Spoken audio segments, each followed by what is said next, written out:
Oke, Assalamualaikum warahmatullahi wabarakatuh. Di sini saya Muhammad Albab dengan 3 digit NIM 032 akan melanjutkan materi selanjutnya dari sesi 1 dan sesi 2, yaitu sesi 3 dan 4. Di mana di sini akan menjelaskan arus industrial dan motion planning serta movement and perception.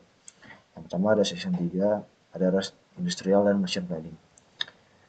Arus industrial sendiri merupakan ekstensi ROS untuk aplikasi robotika untuk tingkat industri yang digunakan untuk mendukung robot industri dalam vendor besar seperti ABB, KUKA, dan Fanuc. Arsitektur utama yang ada pada arus industrial yaitu ada industrial core atau AP dasar. Lalu ada industrial robot client untuk client side untuk komunikasi dengan robot. Lalu industrial eksperimental adalah paket percobaan untuk fitur baru. Dan selanjutnya ada move with integration yaitu konfigurasi kinematika dan perencanaan gerak. Untuk capability sendiri dalam proses industrial yaitu ada motion control digunakan untuk posisi, kecepatan, trajektori presisi. Lalu ada I/O handling, integrasi sensor industri seperti force, torque, dan vision. Lalu ada safety monitoring seperti emergency stop dan status monitoring dan modular drivers. Yaitu driver sesuai model robot adaptable interface. Lalu yang kedua ada motion planning dengan Moveit. Yang pertama ada examine Moveit planning environment. Itu ada planning scan yang merupakan representasi dunia robot dan obstacle. Lalu ada robot model seperti WRDF atau Sacro yang merupakan definisi join, link, dan kinematika. Lalu ada planning pipeline seperti UMPL, CHOM, and STORM. Lalu ada Airfish Visualization yaitu plugin motion planning untuk simulasi. Yang kedua ada setup new robot. Yang pertama ada Moveit setup assistant. Kita dapat meload terlebih dahulu URDF atau Sacro, lalu mendefinisikan planning group seperti bagian arm, hand, atau head. Lalu kita bisa pilih kinematic solver seperti KDL dan IK Face. Dan kita dapat menggenerate konfigurasi. Yang kedua, sesuaikan config. Itu collision metric, robot self collision, ada parameter toleransi dan safety margin, dan virtual join untuk baselink. Lalu yang C ada motion planning atau Airfish. Hal-hal yang perlu dilakukan yaitu yang pertama itu buka Airfish untuk meload config Moveit. Yang kedua pilih planning request step seperti set start state, tentukan goal state, dan memilih planner. Lalu setelah memilih planner kita dapat klik plan untuk melakukan trajektori dan melakukan execute untuk kirim perintah ke robot atau simulator. Yang dia ada motion planning dalam C++. Yang pertama ada move group interface AP. Yang kedua ada move with planning interface. Yang ketiga ada move group set max velocity scaling factor 0.1 dan move group set post target. Sampai kita dapat mengatur parameter dengan set planner ID dan set planning time. Semisal di sini kita menggunakan 5.0. Selanjutnya pada session 4 yaitu materinya adalah Moveit planning lanjutan dan perception.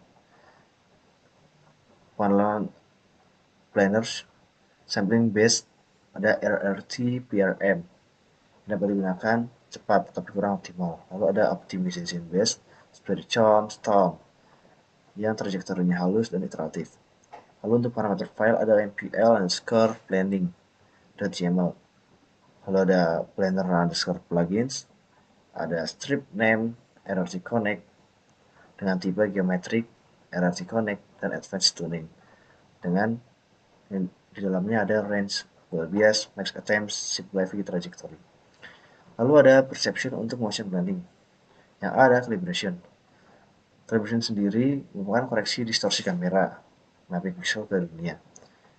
Dengan alat paket kamera calibration, untuk langkah-langkahnya sendiri kita dapat melakukan pemasangan terlebih dahulu checkerboard di scan, lalu menjalankan rostran kamera calibration.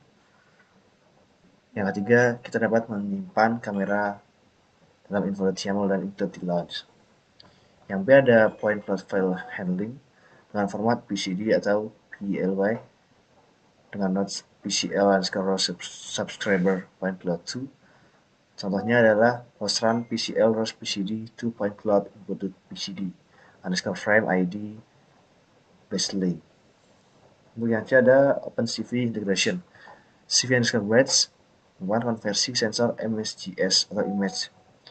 Untuk aplikasinya kita dapat menggunakan deteksi Peek-Kenny, thresholding, transformasi perspektif. Yang kedua ada abstraksi fitur seperti shift dan ORB untuk cost estimation. Lalu untuk yang D ada PCL atau Point Cloud Library. Yang pertama ada filtering seperti voxel grid dan pastrock. Yang kedua ada segmentation seperti ransack plan, Euclidean, cluster extraction. Lalu yang ketiga ada estimation seperti harapan estimation, ICP untuk elemen.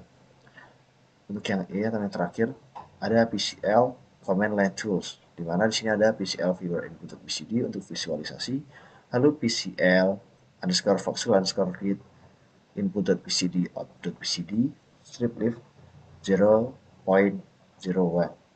Lalu ada PCL underscore statistical underscore outlier underscore removal input.bcd output.bcd, dan ada PCL underscore xyz to bcd input.xyz output.bcd.